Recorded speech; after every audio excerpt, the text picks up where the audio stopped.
क्षेत्रमिति में समलंबाकार क्षेत्र का क्षेत्रफल के बाद अगला टॉपिक आता है वृत्त। वृत्त क्या है, सभी लोगों ने ज्योमेट्री में देखा है। अगर मैं इस तरह की आकृति एक समतल में बनाऊं तो ये आकृति किसको रिप्रेजेंट करती है? एक वृत्त को रिप्रेजेंट करती है। आपके मम्मी की चूड़ी एक वृत्त है कि नहीं? कोई रिंग एक वृत्त है। इस तरह का शेप एक वृत्त होता है। और इसकी खास बात क्या होती है? इसके ठीक बीच में एक ऐसा बिंदु होता है, एक ऐसा बिंदु होता है जिसकी दूरी वृत्त पर किसी बिंदु से हमेशा समान रहती है। यह दूरी, चाहे ये दूरी हो, चाहे ये दूरी हो, चाहे ये दूरी हो, चाहे ये दूरी हो, ये सब की सब दूरियां क्या होती हैं? समान होती है। तो वह बिंदु क्या कहलाता है? केंद्र कहलाता है। वह वृत्त का क्या कहलाता है? केंद्र। और जो ये दूरी है केंद्र का वृत्त पर स्थित किसी बिंदु से जो दूरी है वह कहलाती है वृत्त की त्रिज्या। तो इस बिंदु को क्या कहे? वृत्त का केंद्र। क्या कहा गया? वृत्त का केंद्र। और इस दूरी का नाम क्या लिखा गया? बोला गया त्रिज्या।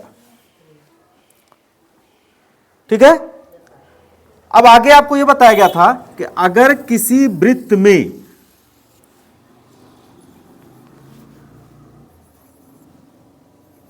किसी वृत्त पर दो बिंदु ले लिया जाए और दो बिंदुओं को एक रेखा से मिला दिया जाए तो यह वृत्त की क्या कहलाती है? जीवा। वृत्त पर स्थित किसी दो बिंदु को अगर एक सीधी रेखा से मिला देते हो तो कहलाती है जीवा। अगर यही जीवा वृत्त के केंद्र से होकर के जाए, यह वृत्त का क्या है? केंद्र। यह वृत्त का क्या है? केंद्र। अगर कोई जीवा ऐसा खींचो जो वृत्त के केंद्र से होके जाए तो यह सबसे बड़ी जीवा होती है। वृत्त की सबसे बड़ी जीवा होती है। सबसे बड़ी जीवा होती है। और सबसे बड़ी जीवा को हम लोग नाम देते हैं व्यास। सबसे बड़ी जीवा का नाम क्या देते हैं? व्यास। तो व्यास क्या है? वह किसी वृत्त की वह बड़ी से बड़ी जीवा जो केंद्र से होकर के जाती है। अगर आपसे व्यास की परिभाषा कहा जाए लिखने को तो क्या कहना? किसी वृत्त की वह सबसे बड़ी जीवा जो केंद्र से होकर के जाती है वृत्त का व्यास कहलाती है। अब जरा इस चित्र को देखो। अभी यहां पर कहा आपने कि केंद्र से वृत्त पर स्थित किसी बिंदु की दूरी त्रिज्या कहलाती है। तो बताओ इस बिंदु से इस बिंदु तक की दूरी त्रिज्या हुआ कि नहीं हुआ? हुआ।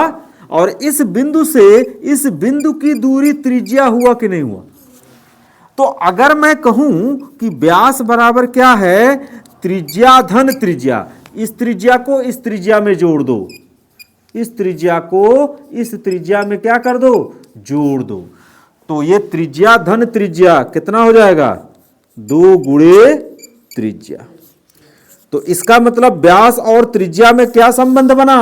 2 गुणे त्रिज्या। व्यास और त्रिज्या में क्या संबंध बना? 2 गुणे त्रिज्या। व्यास को अंग्रेजी में कहते हैं डायामीटर और त्रिज्या को कहते हैं रेडियस। तो डायामीटर के लिए अगर हम लोग सिंबल लिखें d बराबर 2 और रेडियस को लिखें r तो एक सूत्र बन गया d = 2r। अर्थात व्यास बराबर हो गया 2 गुणे त्रिज्या। तो यह हो गया व्यास और त्रिज्या में संबंध। अब आइए, यह हमारा क्या है? वृत्त। यह हमारा क्या है? वृत्त। एक धागा लीजिए और यहां पे बांध दीजिए और धागे को इसी वृत्त पर ऐसे लगाते हुए कहां तक पहुंचिए? जहां बांधे थे वहां पहुंचिए। अब इस धागे को ऐसे लपेट दिया, जहां नापे, जहां यहां पहुंचा उसको पकड़ लिया और पकड़ करके धागे को सीधा कर दिया। धागे की लंबाई इतनी बड़ी हो गई भाई, धागे का एक सिरा यहां बांधा और इसको इसके ऊपर लपेट दिया और लपेट के यहीं ला करके छोड़ दिया। ये जितना बड़ा धागा हुआ नाप लिया। यह कहलाता है वृत्त की परिधि। क्या कहलाएगा? वृत्त की परिधि। तो वृत्त की परिधि क्या है? जो इसकी बाउंड्री है उसकी लंबाई। तो ये वृत्त की जो बाहरी भाग है, अगर उसकी पूरी लंबाई को नाप लें तो वो बन जाएगा वृत्त की परिधि। अब हम लोगों ने इस वृत्त की परिधि और व्यास में एक रिलेशन पाया, एक संबंध पाया। कैसे? तो उसके लिए क्या किया गया, एक छोटा वृत्त लिया गया, एक छोटा वृत्त लिया गया, ठीक है। इसका नापा व्यास और इसका नापा परिधि। क्या नापा? पहले धागा लगा करके ऐसे नाप लिया, बन गया परिधि, और इसको यहां से यहां तक नाप लिया, बन गया व्यास। तो जब परिधि को भाग दिया गया व्यास से यहां पर, तो कुछ मिला होगा। फिर क्या किया गया, एक बड़ा सर्किल लिया गया, एक बड़ा सा वृत्त लिया गया। अब इसका भी हमने क्या कर लिया, धागा बांध करके इसकी परिधि को नाप लिया, धागा बांध करके इसकी परिधि को क्या कर लिया, नाप लिया। यहां भी नापा परिधि, अब बटे ये नाप लिया व्यास। इसका भी मान कुछ आया होगा, इसका भी मान कुछ आया होगा। फिर क्या कर लिया, एक बहुत बड़ा सा वृत्त ले लिया, लिया कि नहीं लिया। पुनः इसका हमने क्या कर लिया, ये लंबाई नाप लिया, यहां भी परिधि नापा और यहां केंद्र से जाने वाली सबसे बड़ी जीवा की लंबाई जो व्यास कहलाती है उसको नापा। तो बेटा चाहे छोटा वृत्त लो चाहे बड़ा वृत्त लो, अगर उसकी परिधि और व्यास का अनुपात निकालते हो तो वह एक ही संख्या आती है, और वह आता है लगभग 3.14, 3.14, 3.14 आया, ठीक है। या इसी को हम लोग कहते हैं 22/7, 22/7 या 22/7। चाहे वृत्त छोटा हो चाहे वृत्त बड़ा हो, अगर उसके परिधि और व्यास का अनुपात नापोगे तो हमेशा एक नियत राशि आएगी जिसका मान 22/7 होगा। तो इससे एक संबंध निकला, और वह संबंध क्या निकला कि किसी वृत्त की परिधि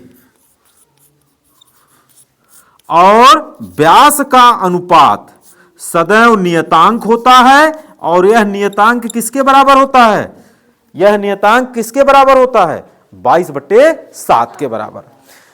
22/7 को एक चिन्ह द्वारा प्रदर्शित किया गया। यह किसके बराबर होता है, 22/7।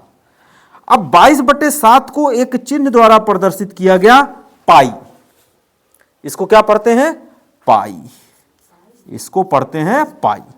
तो हमेशा परिधि और व्यास का जो अनुपात होगा वह पाई के बराबर होगा। तो यहां से सूत्र क्या बना, परिधि बराबर पाई गुणे व्यास। बना कि नहीं बना, परिधि बराबर बना पाई गुणे व्यास। ये बात क्लियर हो गई। अब व्यास बराबर क्या होता है, अभी आपने पढ़ा 2 गुणे त्रिज्या, पढ़ा कि नहीं पढ़ा। तो यहां से हो गया, अच्छा व्यास को हम किससे प्रदर्शित करते हैं, डी से, तो पाई डी हो गया। और यहां पर परिधि को किससे प्रदर्शित करते हैं, परिधि की अंग्रेजी होती है सरकमफेरेंस, तो इसको लिखते हैं सी से। तो एक फार्मूला बन गया सी बराबर पाई गुणे डी। बना कि नहीं बना। अब डी का फार्मूला क्या है, 2r। तो अगर डी के जगह पर हम लोग क्या रख दें, सी बराबर पाई गुणे 2r, तो सी बराबर क्या बन गया, 2 पाई r। तो ये हो गया किसी वृत्त के परिधि का सूत्र अगर त्रिज्या दिया हो। और यह हो गया किसी वृत्त की परिधि का सूत्र अगर व्यास दिया हो। ठीक है, तो इस तरह से आज हम लोगों ने वृत्त से संबंधित 3 सूत्रों का अध्ययन किया और इसी 3 सूत्रों पर आधारित अगला एक्सरसाइज 18B है।